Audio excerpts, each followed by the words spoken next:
we'll start with you. So in the second game, you had 5 lobs hit to you in 1 point, and then you had more lobs from Lucy at 7-3. So PTSD, no. How hard is it to reset after a lob, or do you just kind of keep going with it? My overheads are either good or bad depending on the day. They're getting better, but sometimes they're just But the reason I was having trouble with them is because up top there are tons of LED lights. So like when the ball is thrown up, it gets like stuck in an LED light. So I'm like, I don't know where it is. So then I was like trying to let it bounce, and I just couldn't really figure it out. And then finally my mom told me, Annalie, just run all the way back, let it bounce, and then hit it, and then get back and reset. So that's what I started doing. But I felt like yesterday and the day before my overheads were good. So I think it was the lighting today because it was darker yesterday. I don't know, it was just weird. It was really hard to see. Yeah, speaking of like that indoor kind of feeling, we are kind of outdoor but indoor. How hard is it to play indoor?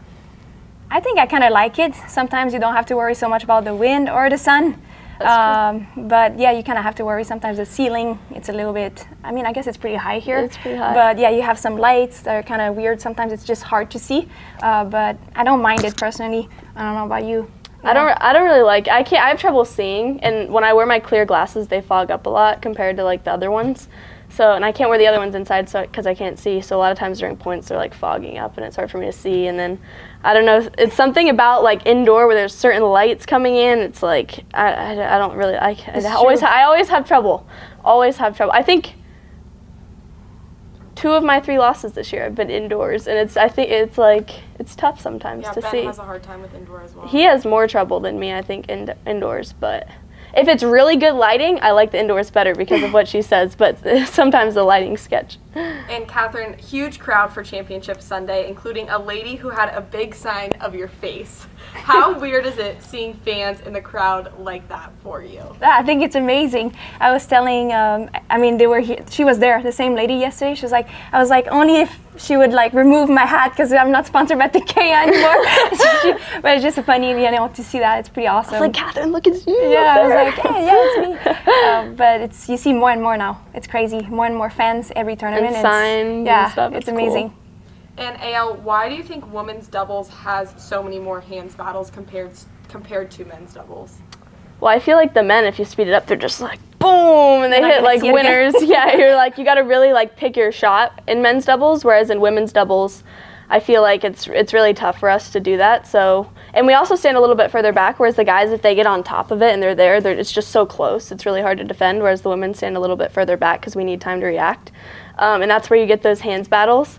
And I think also like you look at women's tennis compared to men's tennis and it's totally different. The women just love to like hit really hard and grind from the baseline. I think you see that in women's singles too. So I just kind of feel like the women play to our strengths and then the men play to theirs. But yeah, definitely glad don't play men. It's just like, they just speed it up. That's what Ben and Colin were saying. Like Colin's like, you have to be so careful like when you speed it up because guys' hands are just so fast. And you guys have almost a 2-week break off. What are you both doing for Thanksgiving, and how much are you going to be training? Probably going to take a few days off after the 3-week long stretch.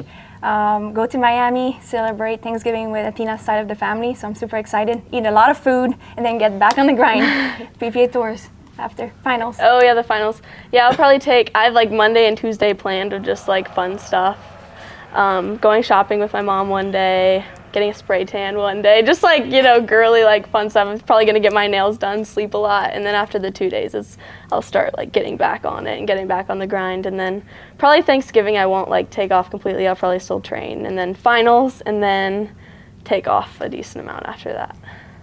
And Al, I know you don't like records, but you're 50-0 in doubles. What are you doing to celebrate?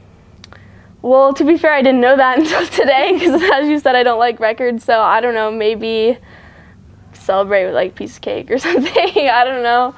Try to celebrate and then forget about it, honestly. But yeah, it's super cool to have set that record, and maybe I can keep going with it, hopefully, with Catherine 2 weeks from now. Let's go. All right.